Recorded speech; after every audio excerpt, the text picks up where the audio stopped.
Hi friends, welcome back to my channel. তো তোমরা সবাই কেমন আছো? আমি তো বেশ ভালো আছি, সুস্থ আছি। আশা করি তোমরাও সবাই খুব ভালো আছো, সুস্থ আছো। তো এখন তো খুবই ঠান্ডা পড়েছে এই কদিন, আর পৌষ সংক্রান্তি তো দৌড়গড়ায়। আর দুদিন আর 3 দিন পরেই হচ্ছে পৌষ সংক্রান্তি। তো যাই হোক, তো শীতের আমেজ থাকতে থাকতে পিঠেও তো খেতে হবে আমাদেরকে। আর হাজব্যান্ড গুড় নিয়ে এসছে, আর এখনো পর্যন্ত পিঠে করার সময় বা সুযোগ কোনোটাই হয়নি। তো আজকে ভাবছি একটা পিঠে বানাবো। তো পিঠেটার নাম হচ্ছে চন্দন কাঠ পিঠে, যেটা আমাদের বাড়িতে প্রচুর পরিমাণে হয়। ছোটোবেলা থেকে আমরা খেয়ে এসেছি। আমার জেঠিমা এই পিঠেটা বানায়, মানে অসম্ভব খেতে ভালো লাগে আমাদের। এইটা আমাদের মানে পাটিসাপটার পরেই এইটা আমাদের ওয়ান অফ মাই ফেভারিট পিঠে বলতে পারো, আমাদের সবারই। মানে আমার তো স্পেশালি খুবই ভালো লাগে, আমাদের বাড়ির সবাই এই পিঠেটা খেতে ভালোবাসে। তো এটা শীতকালে 2-3 বার হবেই আমাদের বাড়িতে পিঠেটা। তো বাড়িতেও যাওয়া হচ্ছে না, তো ভাবলাম যে পিঠেটা নিজেই বাড়িতে বানিয়ে খাই। আর এখানেও সবাইকে, মানে আমার শ্বশুরবাড়ির সবাইকেও একটু বানিয়ে খাওয়াই। নতুন বানাচ্ছি, তো ভাবলাম তোমাদের সাথেও একটু শেয়ার করি। তো চলো পিঠেটা স্টার্ট করে দিই বানানো। আর আমার ছেলে এখন ঘুম থেকে উঠে লাফালাফি করছে। এই যে আমার পান্তি বাবা দুষ্টুমি করছে। তো যাই হোক, তো চলো এখন পিঠেটা বানানো স্টার্ট করে দিই। আর পিঠেটা বানাতে মানে বেশি কিছু লাগে না, শুধু লাগে একটা নারকেল, মানে সম পরিমাণ হতে হবে মাপটা। একটা গোটা নারকেল লাগে, তার সাথে 1 বাটি চাল আর 1 প্যাকেট মানে রিচ মিল্ক হলেই ভালো হয়, 1 প্যাকেট দুধ, আর সামান্য একটু জল তো দিতেই লাগে সব যে কোনো রান্নাতেই। আর হচ্ছে গুড়। এই 4টি উপকরণ দিয়ে খুব সহজভাবে এই রান্নাটা করা হয়, মানে এই পিঠেটা বানানো হয়। আর এই পিঠেটা তো অনবরত নাড়তে হয়, তাই এই পিঠেটাকে মানে ভালো নাম হচ্ছে চন্দন কাঠ পিঠে। এই পিঠেটাকে আমরা চলতি বাংলায় গোটা পিঠেও বলে থাকি, তো গোটা পিঠেটাও মানে বলি আমরা। তো চলো বানানো স্টার্ট করি। আর ভাবলাম তোমাদের সাথে শেয়ার করে দিই। তো চন্দন কাঠ পিঠে বানানোর জন্য লাগবে হচ্ছে এইরকম একটা গোটা নারকেল, এই বাটির মাপ করে 1 বাটি হচ্ছে সেদ্ধ চাল, যেটা আমি ভিজিয়ে রেখেছিলাম। এবার আমি জলটা ঝরিয়ে নেব। আর লাগবে হচ্ছে 1 প্যাকেট রিচ মিল্ক, মেট্রোল, মানে যে কোনো কোম্পানি রিচ মিল্ক হলেই ভালো হয়। আর হচ্ছে এখানে হচ্ছে গুড়, এটা হচ্ছে জিলন কাঠের গুড়। এই গুড়টা দিলে খুব ভালো সেন্ট হয়, তো এই গুড় লাগবে। এই হচ্ছে চন্দন কাঠ পিঠে বানানোর ইনগ্রিডিয়েন্টস। তো এখন ফার্স্টে আমি এই চালটাকে জলটা ঝরিয়ে নেবো। চালটা খুব পরিষ্কার করে ধোয়া আছে, এবার চালটা জল ঝরিয়ে নেব। তো চালটা আমি এই ঝাঁঝরিটার মধ্যে জল ঝরিয়ে নেব। তারপর আমি এটাকে মিক্সার গ্রাইন্ডারে গুঁড়ো করে নেব। তার আগে এখন নারকেলটা কুড়িয়ে নিতে হবে। চলো আমার এখানে নারকেল কুড়ানো হয়ে গেছে। এবার আমি চালটাকে মিক্সার গ্রাইন্ডারে পেস্ট করে নেব। মানে ফাইন পেস্ট হবে না, একটু দানা দানা বেশি থাকবে সেরকম পেস্ট করে নেব। আগে পেস্ট করে নিই চালগুলো সব। এই যে চালটা এরকম আধ ভাঙা মতন গুঁড়ো হবে, ফাইন পেস্ট হবে না।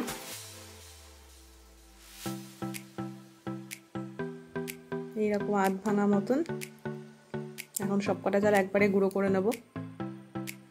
তো মোটামুটি সব কিছু তো রেডি করে নিয়েছি। এখন আমি কড়াইতে মানে গ্যাস ধরানোর আগে সব কিছু একেবারে মিক্সড করে নেব। তারপর আমি একবারে গ্যাসটা ধরাবো, কারণ আগে থেকে গ্যাসটা ধরিয়ে দিলে কি পুড়ে যাওয়ার সম্ভাবনা থাকবে।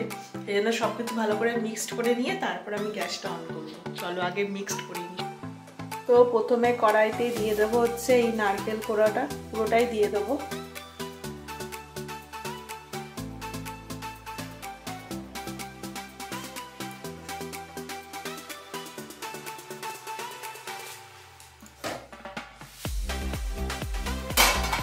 এরপর দিয়ে দেবো হচ্ছে এই চালের গুঁড়োটা। এটা হচ্ছে মানে একটুখানি মিহি নয়, একটু দানা দানা আছে। এই চালের গুঁড়োটা পুরো মিক্সড করে দেবো। এরপর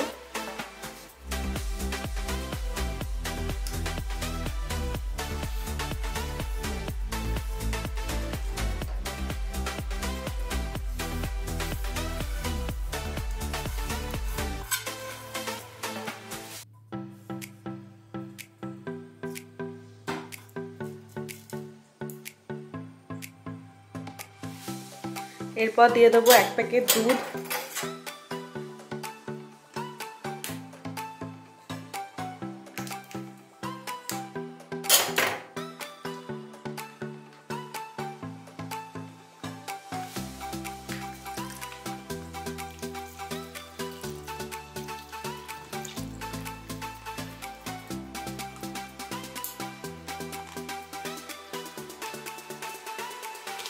দেবো আর দিয়ে দেবো এই অল্প পরিমাণ জল।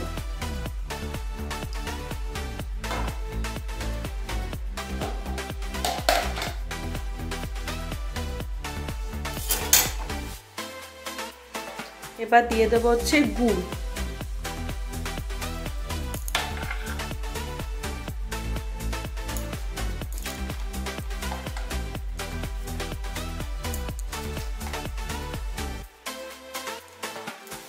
গুড়ের পরিমাণটা বুঝে দিতে হবে, যে যেরকম মিষ্টি পছন্দ করে। তবে পিঠে তো একটু মিষ্টি মিষ্টি বেশিই ভালো লাগে, তাই একটু বেশি পরিমাণে দিয়ে দিলাম হচ্ছে গুড়।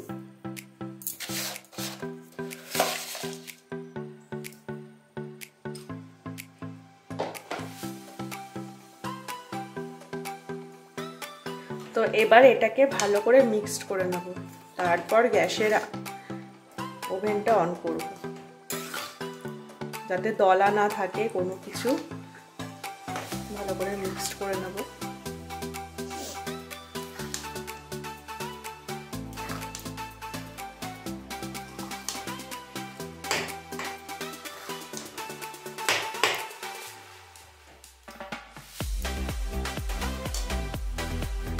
তো আমার এখানে মোটামুটি মিক্সড হয়ে গেছে। এখন আমি গ্যাসটাও অন করে দিয়েছি। এখন এটাকে এটাকে নাড়তে হবে, এটাকে জাস্ট শুকাতে হবে, তাহলেই আমার পিঠেটা রেডি হয়ে যাবে। প্রথম দিকে তো এখন জল জল আছে, এখন অতটা চাপ নেই। পরের দিকে যখন জলটা টানতে থাকবে তখন এটাকে মানে খুব গায়ের জোর দিয়েই মানে এটাকে মানে নাড়তে হবে, না হলে পোড়া লেগে যাবে। তো তার আগে আমি একটা কাজ করে নেব, যেই থালায় আমি মানে পিঠেটা ঢালবো সেই থালা দুটোতে প্রথমে ঘি মাখিয়ে নিতে হবে। সেই কাজটাকে করে ফেলি। তো এই একটা থালা আর এই থালার মধ্যে আমি পিঠেটা বাড়বো। তো তার আগে এই পিঠেটার মধ্যে একটু ঘি মাখিয়ে নেব, থালাটার মধ্যে ঘি মাখিয়ে নেব। ঘিটা হাত দিয়ে ভালো করে থালার মধ্যে মাখিয়ে নিতে হবে।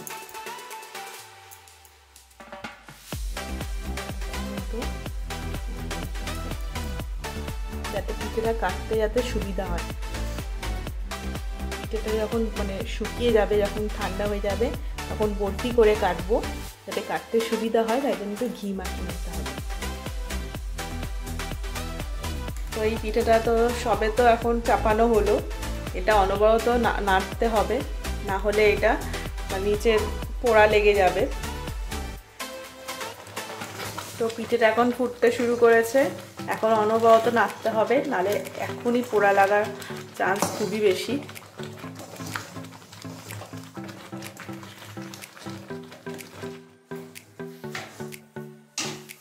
এই যে আমার চন্দনকাঠ পিঠে মোটামুটি কমপ্লিট। এখন অনবরত নাড়তে হবে, না হলে না পোড়া লেগে যাবে। এবার নামানোর আগে একটু এলাচের গুঁড়ো দিয়ে নামাবো।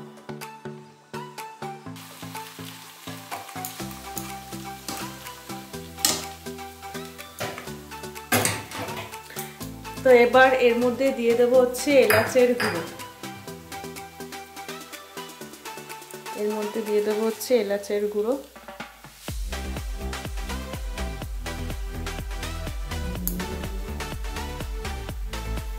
এলাচের গুঁড়ো দিয়ে এবার ভালো করে মিক্স করে নেব।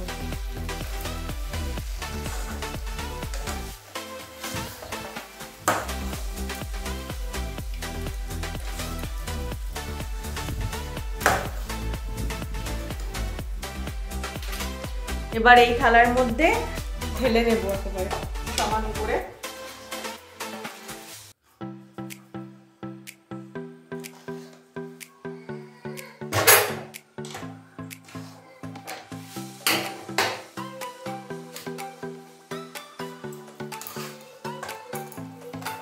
এরকম সমান করে এটাকে ঢেলে নেব। এই যে পিঠেটা এখন দুটো থালার মধ্যে ঢেলে নিয়েছি। এবার এইটাকে পিঠেটাকে একটু সমান করার জন্য একটু হাত দিয়ে মানে চাপতে হবে, একটুখানি এমনভাবে চাপতে হবে। আর এদিকে আমার পান্ডু বাবা বসে বসে পিঠে দেখছে। খাবি তো রে? এই পিঠেটা কে বানিয়ে খাওয়াতো জানিস আমাদেরকে? কে বানিয়ে খাওয়াতো বলতো? গোপা দিদুন। গোপা দিদুন আমাদেরকে, মানে আমার জেঠিমা আমাদেরকে বানিয়ে খাওয়াতো ছোটবেলায়। আর আমরাও মজা করে খেতাম জানিস। আমি, মনি, মামা, আমরা সবাই এই পিঠেটা খেতে ভীষণ ভালোবাসি। হ্যাঁ, তোকে দিল কোথায়? আমি তোকে বানিয়ে খাওয়াচ্ছি। আমরা তো মামা বাড়ি যেতে পারছি না, তো আমি তোকে বানিয়ে খাওয়াচ্ছি। হ্যাঁ, মামা বাড়ি যাব না, মামা বাড়ি যাব যখন টাইম হবে। না গো, কালকে স্কুলে স্পোর্টস আছে না।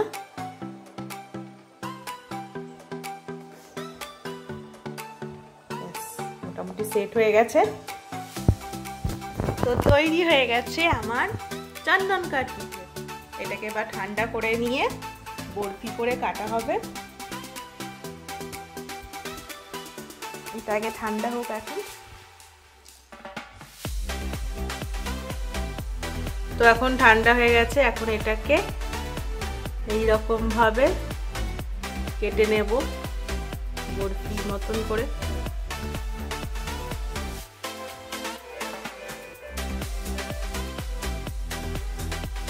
তো এইরকম ভাবে পিস পিস করে কেটে নেব বরফি বরফি করে।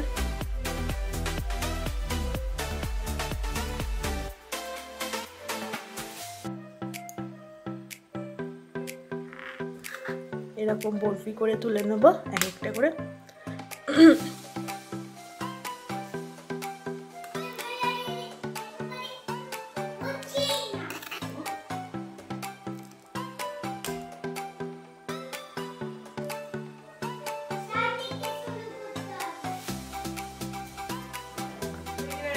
আমার চন্দন কাঠ পিঠে।